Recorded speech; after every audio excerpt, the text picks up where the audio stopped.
마음에 자리 잡으려 할 때 이런 제목이 되겠습니다. 혹시나 근심이 내 마음에 자리를 깊숙이 자리 잡고 있지 않은지요? 근심이 없는 사람은 세상에 없답니다. 세상에 가장 벗어나기 어려운 것이 있다면 어떤 이는 말하기를 그것은 근심이다 라고 말을 합니다. 아무 일이 없는 날에도 근심은 있습니다. 그런 말을 한 사람도 있습니다. 꼭 제 말하는 것 같아서 가슴에 남습니다. 아무 일이 없는 날에도 오늘 주님께서 너희 마음의 근심이라고 말씀을 하시는데 마음에는 근심이 있는 거예요. 참 안타깝습니다. 혹자는 말하기를 그래서 이 근심은 마귀다 그렇게 표현할 만큼 근심은 우리의 영적인 생활을 무너뜨리고 우리를 허물어뜨리고 우리로 하여금 상당히 영적인 생활을 건강하지 못하게 만들려고 하는 그런 요소로서 작용을 하는 것이 근심인 것이 사실입니다. 세상에 살면서 하루라도 근심거리를 떼어놓고 사는 날이 있다면 좋겠는데 그럴 만한 사람이 없습니다. 공자라고 하는 분이 평생 가슴에 안고 살아가는 5가지 근심이 있다.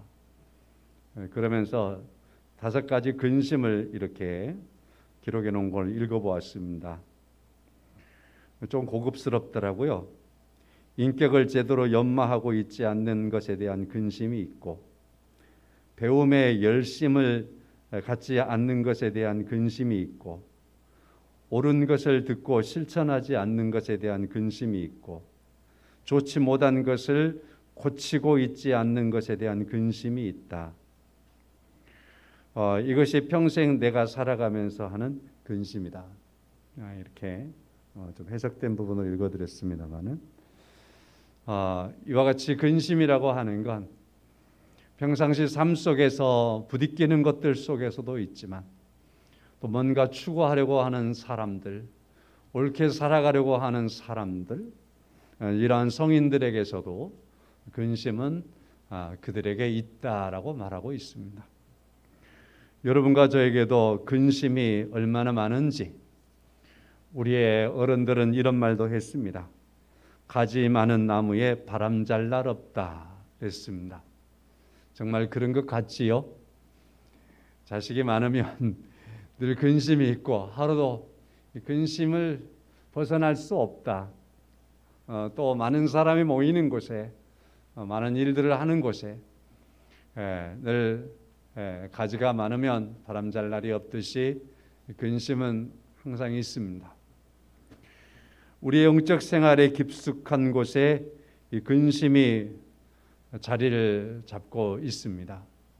그러면 예수님께서는 이 근심에 대하여서 얼마나 말씀하셨을까? 어떻게 말씀하셨을까? 이런 생각이 들지 않습니까? 예수님은 근심에 대하여서 한 2번 말씀을 크게 하셨습니다. 혹시나 제가 말씀드린 부분에서 또 다른 부분을 찾으면 저에게 가르쳐 주시면 제가 또 참고하도록 하겠습니다. 제가 우선 말씀을 드릴 수 있는 것은 2번 정도 되는 것 같습니다. 마태복음 6장 말씀에서 보면 무엇을 먹을까, 무엇을 입을까, 무엇을 마실까 염려하지 말라. 염려는 근심과 같은 거지요. 내일 일은 내일 염려할 것이요 한날의 괴로움은 그날로 족하니라 말씀을 하셨습니다. 의식주에 대하여서, 의식주는 우리의 삶이지요. 삶의 가장 기본적인 것이지요. 이것에 대하여서도 염려하지 말라 말씀을 하신 바 있고요. 오늘 본문의 말씀에서 제자들에게 너희는 1절의 말씀에 너희는 할 때 이 너희는 제자들을 두고 하시는 말씀입니다. 마음에 근심하지 말라 하나님을 믿으니 또 나를 믿으라 이렇게 말씀을 하시며 제자들의 마음에 근심하지 말라 말씀을 하시고 있습니다. 그리고 하나님을 믿으니 나를 믿어서 근심의 문제를 해결하라고 말씀을 하시는 겁니다. 우리의 생활 속에서 죄의 문제, 죽음의 문제, 그리고 또 하나 근심의 문제가 뗄 수 없는 문제이지요. 자, 그 중에서 주님은 이와 같이 죄의 문제를 해결하시기 위해서 이 땅에 오셔서 십자가에 죽으심으로 그가 우리의 죄값을 지불하시고 우리의 죄를 깨끗하게 보혈의 피로 씻어 주신 줄로 믿습니다. 죄의 문제를 해결하셨습니다. 죽은 자 가운데서 다시 부활하심으로 말미암아 죽음의 문제도 해결하셨습니다. 믿으시지요? 죄의 문제에 대해서, 죽음의 문제에 대해서 이와 같이 주님께서 해결하셨고요. 오늘 말씀에서 근심에 대한 문제, 이 문제도 해결하십니다. 그것은 바로 나를 믿으라 이렇게 말씀하시므로 근심에 대한 문제의 해결은 믿음으로 말씀을 하시고 있습니다. 예수 그리스도를 믿으면 믿음으로 말미암아 우리가 근심으로부터 벗어나게 될 줄로 믿습니다. 아멘 잘 안 하시는데 그럴 줄 알고도 한번 물어본 겁니다. 자, 하여간 근심하는 일들에 대하여서 어떻게 해결할까? 어떻게 벗어날까? 여러분, 주님께서는요, 이 중요한 근심에 대한 문제를 많이 말씀하시진 않았다. 제가 2번 말씀을 드렸잖아요.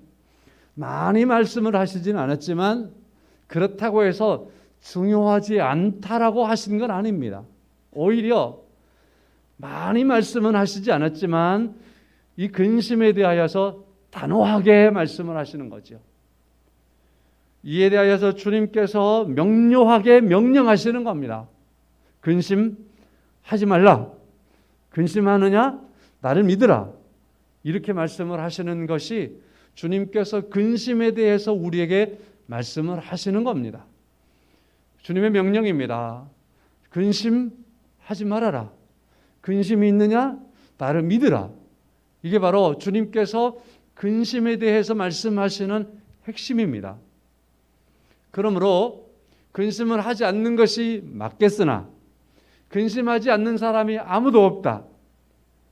자, 그러면 어떻게 할까? 근심하느냐? 나를 믿으라 하시는 주의 말씀 붙잡고 예수 그리스도를 믿는 믿음의 삶으로 우리가 살아가는 겁니다. 이 사람이 근심의 문제에서 해결받을 수 있습니다. 그 근심에 굴복하지 않고 그 근심으로부터 벗어날 수 있습니다. 그리고 오히려 영적으로 더 소중한 은혜 가운데 서게 될 줄로 믿습니다. 오늘 본문의 말씀은요, 요한복음을 이렇게 쭉 읽다 보면 14장, 15장, 16장, 17장 말씀 예수님께서 길게 설교를 하시는 거예요. 그 설교의 시작이에요. 14장 1절 설교의 시작이에요. 제가 오늘도 여러분 설교하는데 설교의 시작점에서 어떠한 소론을 가지고 시작을 하잖아요. 오늘 예수님께서 긴 설교를 하실 때에 설교를 시작하는 가장 처음에 가지고 있는 문제는 근심에 대한 문제를 가지고 설교를 시작하고 있는 거예요. 너희는 마음에 근심하지 말라. 하나님을 믿으니 또 나를 믿으라. 이렇게 접근하시는 겁니다. 이렇게 시작하고 계시는 겁니다. 그러면 이 설교를 하고 있는 시점이 있어요. 성경을 볼 때 그냥 본문만 쭉 읽어가는 것도 좋지만 간혹 이 설교는 지금 어느 부분에서 하고 있는 부분인가? 이 설교는 예수님의 설교 부분인데 어느 때 하셨는가? 이런 부분도 한 번쯤 우리가 짚어보면 이 설교가 이 말씀이 이렇게 합당했구나 하는 것들을 발견할 수 있어요. 예수님께서 저 갈릴리에서 예루살렘까지 먼 길을 오셨어요. 이 길은 예수님께서 예루살렘으로 오셨던 마지막 여행이었어요. 그 여행 중에 예수님께서 제자들과 함께 하시고 많은 사람들이 동행하셨어요. 동행해 주었어요. 그렇게 오면서 우리가 잘 아는 여리고도 지나왔어요. 그렇게 지나오실 때에 주님께서는 삭개오도 만나셨고 바디메오도 눈을 뜨게 하셨고 그런 일들도 있어요. 그러므로 말미암아 예수님을 따라서 긴 여행을 왔던 이 많은 무리들은 실망하지 않았어요.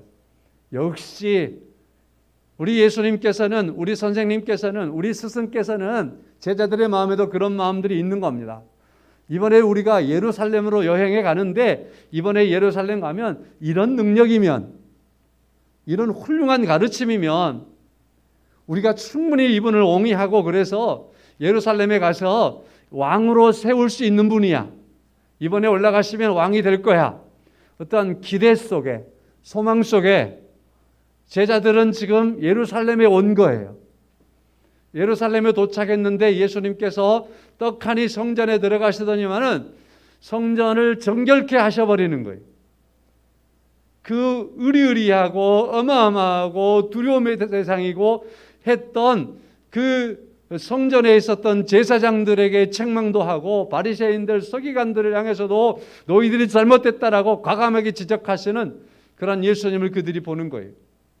성전을 깨끗게 해버리는 그런 모습도 이들이 보는 겁니다. 이야, 뭔가 시작하셨구나. 뭔가 새로운 일들을 일으키겠구나. 이 나라가 이제는 제대로 한번 잡히겠구나. 질서가 서겠구나. 이분이 왕 되면 좋아. 이렇게 하면서 그들은 예루살렘에 입성하셨던 예수님, 입성하실 때 그래서 그들은 호산나 호산나 찬송을 부르면서 예루살렘에 예수님이 입성하는 걸 함께 흥분하면서 도왔어요. 그런데 이 한 주간 동안 있으면서 시간이 지나면 지날수록 예수님께서 하시는 일들은 예사롭지 않은 일들을 하는 겁니다. 그리고 하시는 말씀들 속에서는 여기서 내가 왕이 될 거야, 이 나라를 만들어낼 거야, 그런 말씀을 하시는 것보다는 나는 이번에 여기에 왔는데 내가 예루살렘에서 죽는다. 내가 지금 저들에게 지적하고 있는데 저들이 제사장들이 저들이 나를 잡을 것이고 고소할 것이고 나를 결국에 있어서 핍박하고 십자가에 죽일 것이고 나는 죽임을 당할 거다. 뭐 이런 말씀들을 예수님께서 해대시는 겁니다. 그리고 점점 날짜가 가면 갈수록 수요일, 목요일, 금요일 이렇게 다가오는데 목요일 이때 되는 절정에 이르는 날, 잡히던 날이잖아요. 그날은 예수님께서 더 비상하시는 겁니다. 그 제자들을 데리고 발을 씻기더니만은 덜푸덕이란 말 안 맞네. 하여튼 제자들을 앉혀놓더니만은 무릎을 꿇으시고 그들의 발을 씻어주시면서 내가 죽거든 내가 없거든 너희들도 이와 같이 겸손한 사람이 되는 게 좋겠고 섬기는 사람이 좋겠고 잊어버리면 안 된다. 내가 모범을 보였노라. 그러시면서 떠나갈 것에 대한 말씀만 하시는 거예요. 최후의 만찬을 행하시면서도 너희 제자들 12제자들인데 너희들 중에 한 사람이 나를 팔아버릴 거야 하는 말씀도 하시는 겁니다. 이러한 일들과 더불어서 주님께서 내가 반드시 죽는다라고 하는 그 말씀이 주어질 때 베드로가 안 됩니다 라고 말을 하고 그럴 수 없습니다 말을 하고 그러죠. 그럴 때에 아니야 다 떠나가도 너도 떠나갈 거야. 그래 난 안 떠나갑니다. 아니야 날 새서 닭이 3번 울기 전에 너는 나를 부인할 거야. 3번 부인할 거야. 닭이 울기 전에 나를 3번 부인할 거야. 이런 말씀까지 하셔버리니까 제자들의 마음이 어느덧 예루살렘을 향해서 올 때는 막 흥분되게 이번에 올라가면 예수님의 가장 측근들이니까 우리가 예수님이 뭔가 되시면 한 자리를 꿰찰 수 있을 거야. 잘 될 거야. 희망과 소망 속에서 왔는데 그것은 와르르르 무너지고 있는 겁니다. 지금 이제는 제자들을 놓고서 마지막 설교를 예수님께서 하시는 거예요. 그 마지막 설교를 할 즈음에서는 제자들의 마음속에 이제는 흥분된 마음이 아니라 뭔가 그들을 짓누르는 시간이 되어 있는 겁니다. 큰일 났구나. 3년 동안 따라다녔는데 다 끝나버렸구나. 돌아가신다는데 죽으시고 나면 우리들은 어떡하지?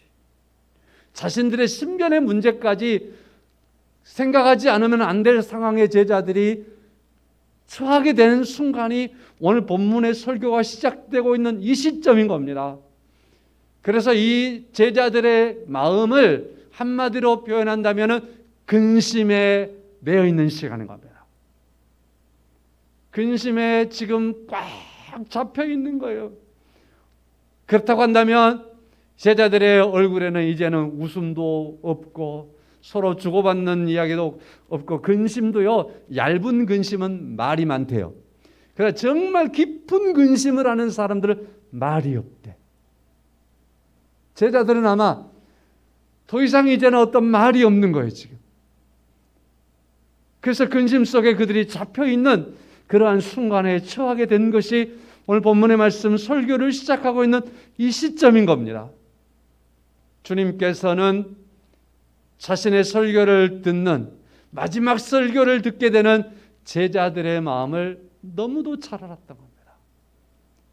그들의 마음이 근심에 지금 꽉 묶여 있다라는 것을, 이 근심이 이 제자들의 마음에 자리를 잡을 때구나, 자리를 잡으려고 하구나 하는 걸 주님께서 아신 겁니다.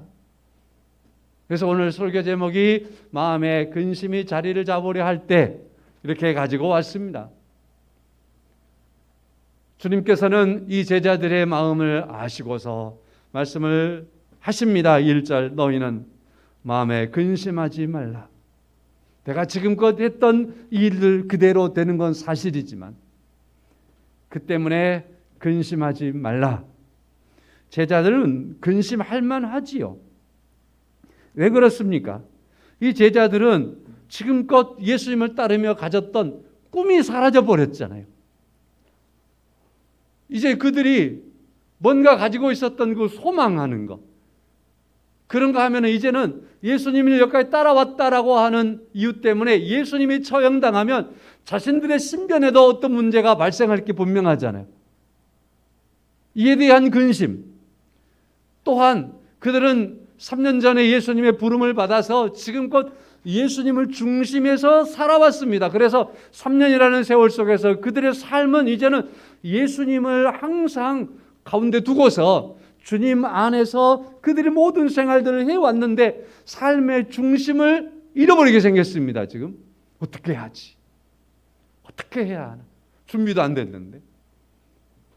그들의 앞날에 대한 어떤 희망이나 소망이나 길이 사라져버린 거예요. 그러니까 오늘 본문의 말씀에서도 보면은 6절 말씀에 내가 곧 길이요 진리요 생명이니, 이 말씀 충분히 하실 만하죠. 제자들은 지금 이와 같이 갈팡질팡한 상황이 되어버리는 겁니다. 그래서 근심이 그들을 꽉 메우며 그들의 마음속에 근심이 자리를 잡으려 할 때에 주께서 그걸 아시고 근심하지 말라. 하나님을 믿으니 또 날 믿으라 말씀을 하십니다. 말씀을 지나치기 전에 성도 여러분, 그러는 거 아닐까요?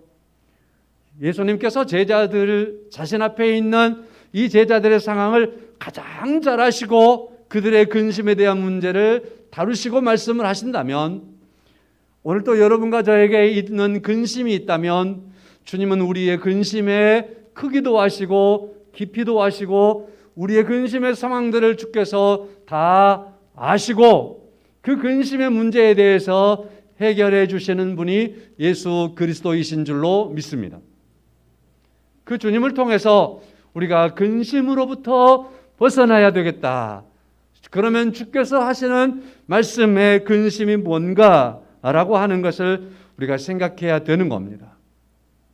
제자들이 가지고 있는 근심의 문제나 오늘 우리들이 가지고 있는 이 근심의 문제나 크게 차이 나는 건 없습니다. 사건을 통해서 제자들의 삶을 통해서 지적했지만은 어차피 우리도 그런 거 아니겠어요? 우리 앞날이 어떻게 될까? 우리 앞날을 어떻게 계획하지? 어떻게 뭘 중심해서 살아가야 되나? 이런 게 우리 근심의 다 문제이지 않겠습니까? 제자들이 가지고 있는 근심의 문제나 우리가 가지고 있는 근심의 문제나 근본적으로 들어가 보면 별반 다를 것이 없습니다. 그러므로 제자들의 근심의 문제가 주께서 해결할 수 있었다면 우리의 근심의 문제도 주께서 해결하시는 겁니다. 그러면 주님은 이 근심하는 제자들에게 던져주시는 가장 소중한 처방이 뭘까요? 다시 1절입니다. 마르고 닳도록 보아도 괜찮을 것 같습니다. 너희는 마음에 근심하지 말라. 하나님을 믿으니 또 나를 믿으라 하는 말씀입니다. 나를 믿으라 하는 말씀이죠. 유대인들에게 있어서는 하나님을 믿습니까? 라고 물어보면 그들은 백이면 백 전부 다 아멘이라고 대답하는 겁니다. 유대인들 전부 다 그들은 하나님을 믿는다라고 대답을 하는 거예요. 근데 우리 주님께서는 이 상황에서 제자들에게 하나님을 믿는가? 그러면 나를 믿어라. 이렇게 주님이 말씀을 하시고 있습니다. 이 말씀을 통해서 우리가 한 가지 지나치지 않아야 될 것들은 이런 것 있습니다. 제자들이 근심하고 있는 걸 주께서 아셨습니다. 그리고 그들의 근심에 대하여 터치하시고 있습니다. 터치하는 방식에서도 여러 모습이 있겠지요. 야 임마, 이런 것 때문에 근심하냐? 이게 근심거리냐? 내가 지금 뭘 어떻게 가르쳐드냐? 하면서 책망하면서 이 근심하는 것을 책망하면서 지적할 수 있습니다. 그렇죠? 근데 오늘 본문의 말씀을 보면 너희 마음에 근심하지 말라. 하나님을 믿으니 또 나를 믿으라. 이 말씀 속에서 보면은 내가 너희가 근심하는 걸 안다라는 표현은 있지만 그 주님의 마음이 있지만 그러나 이 근심하는 그들에게 그것 근심감이냐 하는 책망은 없는 거예요. 다시 말해서 주님은 제자들의 근심을 아시고 제자들의 근심을 이해하시고 제자들이 근심할 수 있다라는 걸 주님께서 수용해 주시는 겁니다. 여러분과 제가 이 세상을 살아갈 때에 우리에게 발생하는 많은 근심에 대한 그러한 요소들이 있고 내가 그 때문에 근심에 들어갈 때 주께서 우리의 그 근심을 대할 때 오늘 제자들에게 대하시는 것처럼요. 책망으로 대하시는 게 아니라 사랑으로 인자하심으로 그리고 내가 네 그 근심한 것을 알지 동정하심으로 주님께서 우리에게 다가오시는 겁니다.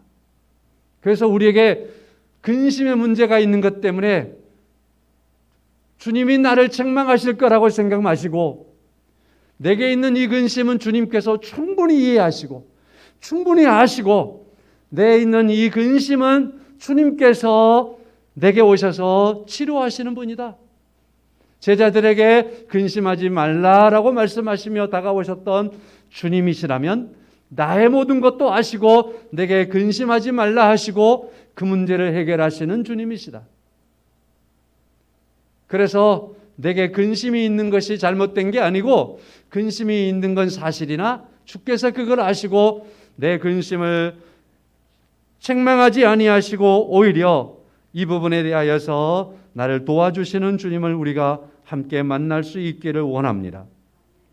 오늘 본문의 말씀이 7절까지인데 좀 끊길까 봐 제가 여기까지 말씀을 보았는데요. 8절에 보면 빌립이라는 말씀까지도 있습니다. 그래서 빌립과의 대화를 쭉 함께 읽다 보면 너무 길어져서 7절 말씀까지 끊었어요. 그래서 본문의 말씀과 8절의 말씀까지 가서 보면 제자들의 이름 두 사람이 나옵니다. 도마가 있습니다. 그 다음에 8절 말씀에서 빌립이라고 하는 분이 있습니다. 이들에게 말씀하신 말씀을 가만히 우리가 묵상을 해보지요. 도마에게 했던 말씀 7절의 말씀입니다. 너희가 나를 알았더라면 내 아버지도 알았으리로다. 이제부터는 너희가 그를 알았고 또 보았느니라. 도마에게 하시는 말씀을 가만히 읽어보면 너희가 나를 알았더라면 아버지도 알았겠지. 나를 보았다면 아버지를 본 거야. 이렇게 말씀을 하시므로 주님은 자신과 하나님을 함께 이야기하고 있습니다. 다시 말씀을 좀 한다면 주님께서는 하나님과 자신이 같은 하나님이라는 것을 말씀을 하시고 있는 겁니다. 9절의 말씀도 보면 빌립에게 하시는 말씀, 빌립아 내가 이렇게 오래 너희와 함께 있으되 네가 나를 알지 못하느냐? 나를 본 자는 아버지를 보았거늘 어찌하여 아버지를 보이라 하느냐? 나를 본 것이 하나님을 본 거야. 나를 본 것이 하나님을 본 거야. 내가 하나님이야. 라고 하시는 주님의 말씀입니다. 그래서 1절의 말씀에 하나님을 믿으니 또 나를 믿으라. 이 말씀은 하나님을 믿는 건 나를 믿는 거고 나를 믿는 것이 하나님을 믿는 거다 라고 하는 것을 말씀을 하시므로 주님께서는 제자들에게 나를 믿어야 된다. 이것을 굉장히 강조를 하시고 있는 겁니다. 그리고 나를 믿는 것이 하나님을 믿는 거다. 주님께서 이제 십자가에 죽으시고 그리고 나서 부활하시지만 또 주님께서는 승천하셔서 제자들의 곁을 떠나실 겁니다. 그 떠나시는 데 있어서 이 제자들이 하나님에 대한 믿음이 가장 든든하게 될 수 있는 건 예수 그리스도를 믿는 겁니다. 그러면 그들이 하나님을 믿는 것이 되는 겁니다. 그들이 하나님을 믿는 겁니다. 그것은 바로 예수 그리스도를 믿어야 하는 겁니다. 이것이 함께 가는 거예요, 지금. 그래서 오늘 이 빌립과 도마에게 하시는 말씀을 우리가 보면 예수님은 자신이 하나님과 동등하신 분인 것을 말씀을 해 주심으로 말미암아 나를 안다, 나를 본다, 내가 하는 것을 안다 그러면 하나님을 알고 하나님을 믿는 거고 하나님을 보는 거다라고 말씀을 하신단 말이죠. 이 얼마나 중요한 말씀입니까? 그러므로 제자들이 근심하고 있을 때에 주님께서는 나를 믿어야 된다, 하나님을 믿어야 된다 이렇게 말씀을 하시고 있는 겁니다. 그런데 문제는 여기는 그런 분이 한 분도 없기를 바라고 믿는 사람에게는 문제가 되지 않지만 그래도 안 믿어질 때, 그죠? 1절 말씀에 하나님을 믿으니 또 나를 믿으라 그랬는데 이 말씀을 제자들에게 하시는 말씀은 제자들이 지금 이 주님의 말씀대로 하나님을 믿는 부분에나 예수 그리스도를 믿는 부분에나 어딘지 모르게 엇박자가 있는 거예요, 지금요. 그러니까 주님이 이 말씀을 하시는 거죠. 그 제자들은 지금 이 믿음에 있어서 주님께서 말씀하시는 이 믿음에 있어서 제자들은 뭔가 부족한 것이 있는 겁니다. 그래서 주님께서 이 말씀으로 그들을 하시는 거죠. 여러분은 예수 그리스도를 믿음에 분명합니까? 하나님을 믿음에 분명합니까? 아멘 하신 분들 복되신 줄로 알고요. 그러나 아멘이 조금 부족할지라도 우리가 다시 한번 이 말씀을 조금 생각해 봅시다. 그래도 안 믿어질 때 어떻게 해요? 하나님을 믿으니 또 나를 믿으라고 하는 이 말씀이 그러면 뭘 말하는 건가요? 그렇게 우리가 질문을 던지면서 한 말씀을 좀 더 드릴 수 있습니다. 11절의 말씀 보면 내가 아버지 안에 거하고 아버지께서 내 안에 계심을 믿으라. 그렇지 못하겠거든 행하는 그 일로 말미암아 나를 믿으라. 그렇지 못하면 행하는 그 일로 말미암아, 여기서 행하는 그 일은 예수님께서 제자들을 부르시고 공생애 동안에 하셨던 일들, 주님이 하셨던 일들 많지요. 주일날 저녁에 나오신 분들은 제가 지금 마태복음을 계속 보아오고 있기 때문에 예수님께서 행하신 일들을 계속 우리가 만나고 있어요. 하신 일들이 다 기록되어져 있어요. 그 일들 말이죠. 예수님께서 하신 그 일들. 예수님께서 하신 그 일들을 하나하나 예수님이 행하신 그 일들을 11절 하반절 말씀에 이로 말미암아 나를 믿으라 말씀을 하는 거예요. 내가 행한 일들을 통해서 나를 믿어야 된다. 그러니까 우리가 예수를 믿는 방법은 다른 방법이 아닙니다. 예수님께서 하신 일이 뭔가 이것을 예수님이 하신 일들을 우리가 만나고 확인하고 그것을 우리가 다시 접하고 그리고 그걸 기록한 것을 다시 읽어보고 계속해서 안 되면 또 안 되면 또. 그래서 예수님께서 하신 일들은 생명이고 예수님께서 하신 일들이 기록된 것은 복음이고 그것은 예수님께서 하신 일들이 기록돼서 우리 안에 들려지는 것은 그것은 생명의 하나님의 말씀인 줄로 믿습니다. 그러므로 이 말씀은 살았고 이 말씀은 역사가 있는 겁니다. 우리의 마음과 생각을 찔러 쪼개기도 하고 우리의 마음에 들어오기도 하고, 그래서 그 말씀이 우리 안에서 우리를 변화시키고 새롭게 하고 우리를 믿음의 사람으로 만들기도 하고, 이것이 바로 주님께서 행하신 일들입니다. 예수님께서 아직도 나를 못 믿겠느냐? 그럼 다른 방법 없지. 나는 내일 죽어야 하니까 다른 방법은 없지. 아직도 못 믿겠느냐? 그러면 내가 지금껏 했던 일들을 다시 생각해봐라. 다시 한번 그 일들을 되새겨봐라. 그것들을 한번 좀 머릿속에 떠올려보고 그때마다 내가 아는 일들 속에서 무슨 일이 일어났는가 하나하나 짚어보아라. 그러면 나를 믿고 나를 믿는 그것이 하나님을 믿는 일이 되리라. 이게 바로 오늘 1절의 말씀과 제가 지금 부연해드리고 있는 이 말씀의 핵심인 겁니다. 오늘 근심이 있으면 그 근심의 문제는 믿음으로 해결하는 겁니다. 그런데 안 믿어지는 거예요. 그러면 어떻게 해결하라고요? 주님의 하신 일, 주의 말씀을 계속해서 확인하고 계속해서 반복하라고요. 계속해서 들으라고요. 아니면 읽으라고요. 그러면 하나님의 말씀이 내 안에 생명으로 역사해서 예수 그리스도를 믿게 되고 그 믿음이 하나님을 믿는 자로 우리를 세울 것이기 때문입니다. 마음의 근심이 자리를 잡으려 할 때 우리는 이때 주님을 믿는 믿음을 확인해야 되는 겁니다. 그런데 그 믿음이 확신이 안 설 때 주님께서 하신 일, 주님의 말씀을 우리는 계속해서 헤아려야 합니다. 반복해서라도 듣고 보고 해야 합니다. 그러면 그 말씀을 통해서 예수 그리스도가 믿어지고 예수 그리스도를 믿는 그 믿음이 하나님을 믿는 믿음이 되어서 근심에서 이겨내게 하는 줄로 믿습니다. 근심에서 우리를 벗어나게 하시는 겁니다. 성도 여러분, 우리가 마땅히 잘 알지만은 주님께서 행하신 일들 가운데는요, 병자를 살리잖아요. 죽은 자를 살리잖아요.